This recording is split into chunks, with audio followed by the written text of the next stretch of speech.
যুবক ছেলেরা, তুমি যাকে বিয়ে করবে দেখে নিবে। আমার বোনেরা যাদের কানে মাইকের আওয়াজ যায়, আপনি যে ছেলেকে বিয়ে করবেন তাকে দেখে নিবেন। তবে দেখতে গেলে ছেলে, তুমি শুধু মেয়েকে দেখতে পারবে, তোমার বাবা দেখতে পারবে না, তোমার ভাই দেখতে পারবে না, তোমার দুলাভাই দেখতে পারবে। কারণ বিয়ে হওয়ার আগে সবাই ক্যান্ডিডেট। তুমি দেখতে গেছো, তোমার বাপের পছন্দ, মাইয়া তোমার বাপের পছন্দ, বিয়ে হয়ে যাবে, ঠিক কিনা? বিয়ে হওয়ার পরে উনি হবে শ্বশুর, তখন ওনার সাথে দেখা দেওয়া যায়। মাসালা বুঝতে পেরেছেন? এজন্য বিয়ের আগে একে অপরকে দেখে নেয়া, জেনে নেয়া, এটা সুন্নাত। কিভাবে দেখতে পারেন? ডিসেন্ট ফটো শেয়ারিং, ভালো ফটো শেয়ার হতে পারে। ছেলে মেয়ের ছবি দেখলো, মেয়ে ছেলের ছবি দেখে সিদ্ধান্ত নিবে যে তাদের সাথে সরাসরি সাক্ষাৎ হবে কিনা। যদি সিদ্ধান্ত নেয় যে এই বিয়েতে আমরা আগাবো, then face to face meeting, but it should be public, not private, not in the locked room. আবদ্ধ রুমের ভেতরে হতে পারবে না, কারণ আবদ্ধ রুমে যদি কোনো বেগানা নারী আর পুরুষ থাকে, সেখানে দুজন থাকে না, ওই কনফারেন্সে তৃতীয় আরেকজন যুক্ত হয়, তার নাম শয়তান, ঠিক কিনা? এমন জায়গায় দেখা সাক্ষাৎ হতে হবে যেখানে আপনাদের কথা পাশে কেউ শুনছে, অথবা খোলামেলা কোনো রেস্টুরেন্টের আলাদা কোনো ঘর, সেখানে মুরব্বীরা দুই দিকে আপনাদেরকে 5-7 মিনিটের জন্য দেখা দেখির সুযোগ দেবে, এটা জায়েজ। কথা বুঝতে পেরেছেন? প্রথম স্টেপ ফটো দেখলেন, দ্বিতীয় স্টেপ সরাসরি দেখলেন। এখন অনেকে খুব লজ্জা পায় বিয়ের আগে কথাবার্তা বলতে। 5-7 মিনিটের মিটিংয়ে কি জিজ্ঞেস করুন সব ভুলে ফেলাইছে, লজ্জা লাল হয়ে গেছে। আছে না নাই? বাড়িতে আসার পরে মনে হলো, হায় রে, আসল কথাই তো জিজ্ঞেস নেই, যার সাথে এক ছাদের নিচে থাকবো আজীবন, এরা আসল কথাই তো জিজ্ঞেস করলাম না। তো তখন কোনো কথা যদি বাকি থেকে থাকে, ফোন কনভারসেশন জায়েজ for the sake of marriage. খেয়াল রাখতে হবে এগুলো শুধু বিয়ের উদ্দেশ্যে। কিসের উদ্দেশ্যে? ফাইদা আযামতা ফাতাওয়াক্কাল আলাল্লাহ। ফোন কনভারসেশনে যখন মেয়ের সব কথা জানা শেষ, বিয়ের সিদ্ধান্ত কবুল। আর যদি সিদ্ধান্ত না হয়, সেখান থেকে কেটে পড়তে হবে, ছবি ফেরত দিতে হবে, যোগাযোগ বন্ধ করে দিতে হবে, আর কোথাও পার্কে যে একসাথে বসে দেখা সাক্ষাৎ করা যাবে না। কিন্তু বিয়ের জন্য সবটাই জায়েজ, দেখা জায়েজ। আর যাকে ফিল করবা তাকে বিয়ে করবা, ঠিক কিনা? ভালো না বাসলে বিয়ে করা যাবে? কথা বলেন না কেন? এক সাহাবী এসে বলেন, ইয়া রাসূলুল্লাহ, এক আনসারী মহিলার সাথে আমার বিয়ের কথা চলতেছে, আমি বিয়ে করব, আপনি দোয়া করে দেন। বিশ্বনবী বললেন, আনাদার তাইলাইহা, যারে তুমি বিয়ে করবা তারে দেখেছো নাকি? সাইয়েদনা জাবের রাদিয়াল্লাহু তাআলা আনহু বললেন, না দেখি নাই। আব্বা আম্মা আত্মীয় স্বজন দেখছে, আমি দেখি নাই। বিশ্বনবী বললেন, ইযহাব ফানদুর ইলাইহা, ভুল করেছো, তাড়াতাড়ি যাও, নিজ চোখে আগে মেয়েটারে দেখে নাও। সুবহানাল্লাহ পড়ে। তাহলে এই সহিহ মুসলিমের হাদিস, বিশ্বনবী ধমক দিয়ে বললেন, ইযহাব, যাও, না দেখে কিসের বিয়ে? আব্বা দেখছে, আম্মা দেখছে, বিয়ে তো করবা তুমি দেখো। তার মানে দেখে নেওয়া সুন্নাত, ঠিক কিনা? জাবের রাদিয়াল্লাহু তাআলা আনহু উনি কি করলেন দেখেন। উনি বললেন, আমি এক মেয়েকে বিয়ের প্রস্তাব দিলাম, কিন্তু আমি এতই লাজুক ছিলাম, তার সাথে কথা বলতে পারতেছিলাম না। পরে আমি লুকায় লুকায় তারে দেখতাম। সুবহানাল্লাহ কইবেন না? সাহাবী ফাকুনতু আতাখাব্বাউ লাহা, সুনানে আবু দাউদের হাদিস।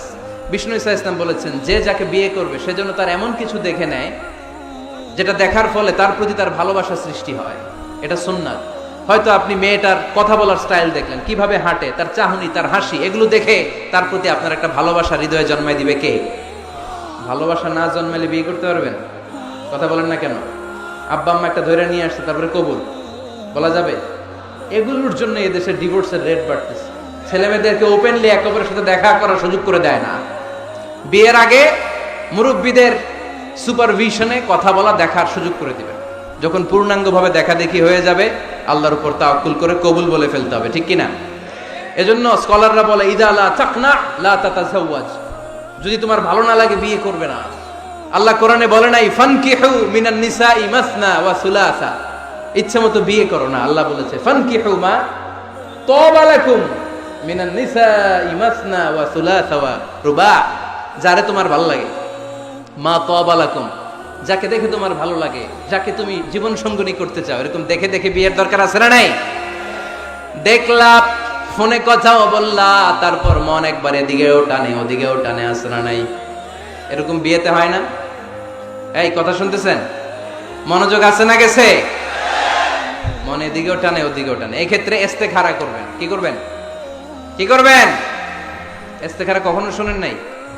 ইস্তেখারা হচ্ছে আপনি রাতে 2 রাকাত নামাজ পড়ে একটা দোয়া পড়ে আল্লাহর কাছে চাইবেন, আল্লাহ, আমার জীবন সঙ্গিনী বাছাই করতে চাই, একসাথে আমরা দুনিয়াতেও সংসার করব, তোমার জান্নাতেও একসাথে ঢুকতে চাই, এরকম লাইফ মেট, লাইফ পার্টনার, এই মেয়েটা আমার জন্য হবে কিনা, বা মেয়ে দোয়া করবে এই ছেলেটা আল্লাহ আমার জন্য হবে কিনা আমি জানি না, তুমি তোমার পক্ষ থেকে এমন ইঙ্গিত দাও বা আমার হৃদয়ে এমন একটা দিক নির্দেশনা দাও যাতে আমি সঠিক সিদ্ধান্তে চলে আসতে পারি।